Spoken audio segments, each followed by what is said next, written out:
Hey, Mustang Stampede. Checking out my 2013 Ford Explorer XLT four-wheel drive. I have a bad strut or shock absorber on the rear passenger side, but you need to replace these in twos. So I'm actually gonna, right there's an access panel. You got your cup holder for your third row seat. Then there's like another like pouch that sits right there. And you're gonna be able to access that 18mm bolt right there on both sides. Okay, that's the only thing that you have to unloosen up on this side.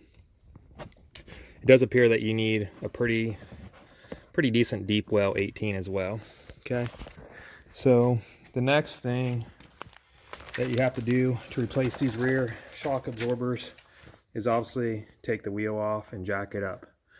I've already loosened the lug nuts, so I'm going to go ahead and jack it up real quick, secure it with some jack stands, and I'll be back. Alright, so we have the Explorer now on jack stands, right at the lift point, right behind there. We do live in Ohio, so plenty of, just rust and dirt. We live on gravel road. You can see how much dirt is just piled up right there, whatever. So anyway, this is the driver's side shock absorber strut, whatever the hell you want to call it. And you can tell it's pretty clean. There's a little bit of dust right here. But the other side is caked in about a 1/4 inch of dust. That means that it has leaked all the oil out of it. And I also noticed when I was jacking up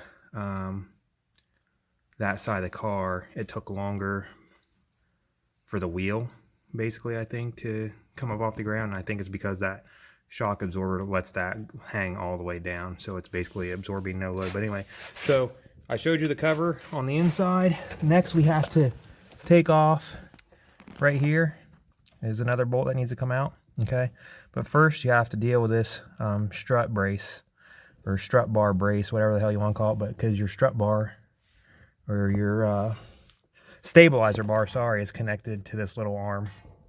So you're going to put a wrench, I'm not sure what size, you put a wrench right here, and then you got to attack that nut right there. Okay, that way you have access to the bottom of this shock absorber strut. Okay, so that's 2 bolts down here and 1 inside the Explorer that has to be done. So I'm going to do this side, get it all buttoned back up. If I run into any issues, I'll make a video about it. But basically, once we get the 2 down here, get the 1 up top loose, this just comes right out. Put the other 1 in, secure it in the top, bolt it in here. I may have to use a jack on the bottom of the A-arm back here, but that's not too big of a deal. All right, I'll be back.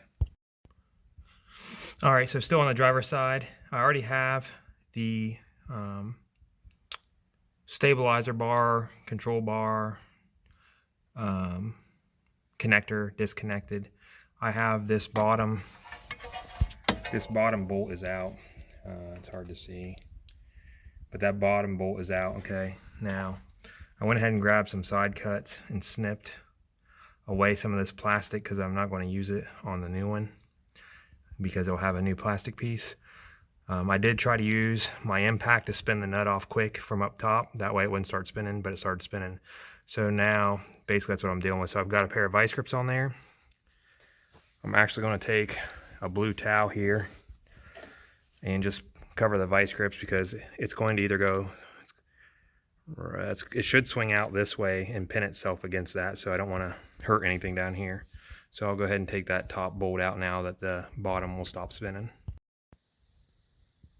Alright, so that strut shock absorber is officially out. It's the OEM one. We have over 100,000 miles on this vehicle, I believe now. The replacement is just going to be the Monroe Reflex Light Truck SUV, part number 911330. Let's take her out and see what she looks like. Give me 1 second here.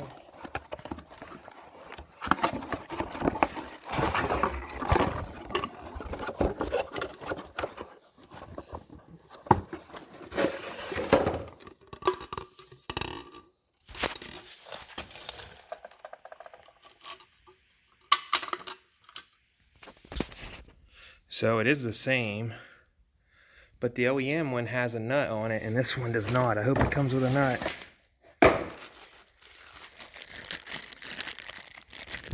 some extra parts here. Let's see what we got going on.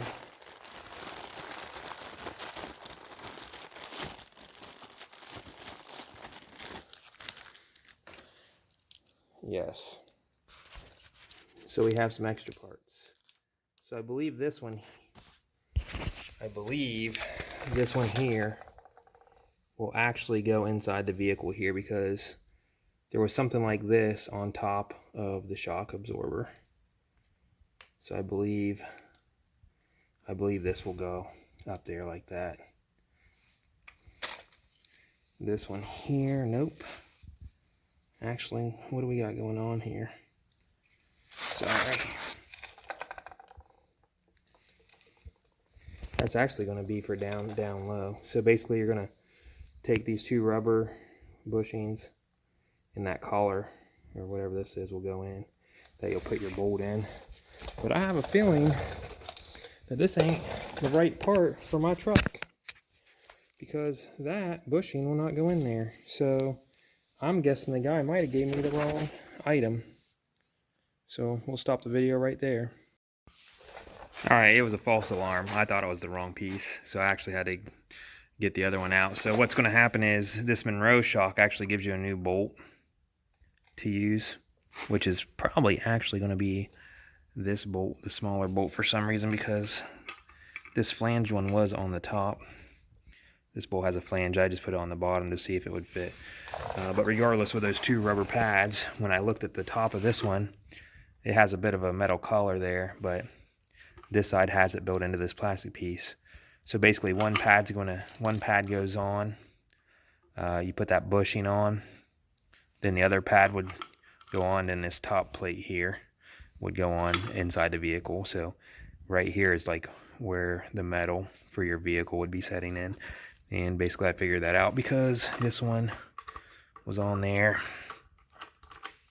something like this.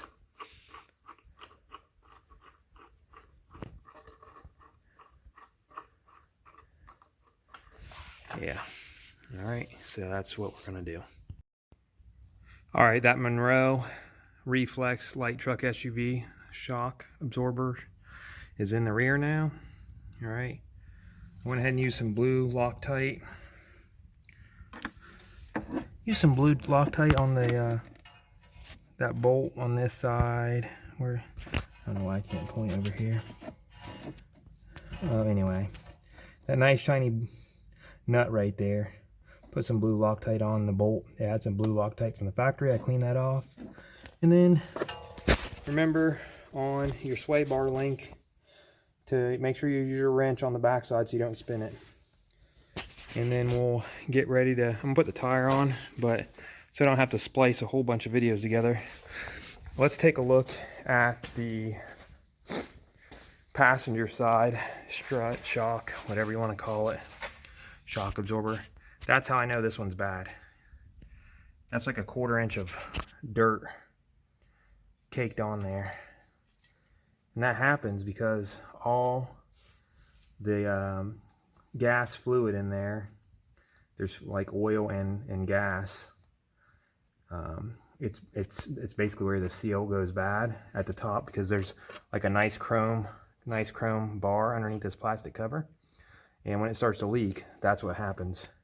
You get dirt caking onto your shock absorber. So that, it was super easy.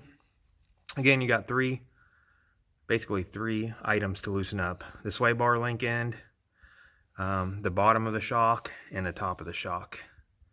And then you just put the other one back in reverse. So again, 2013 Ford Explorer XLT all-wheel drive. This is a bad shock. It's getting replaced. I've already done the other side. So I'll splice these together and it'll be ready for whoever else wants to do it, because I pretty much covered everything in the other videos.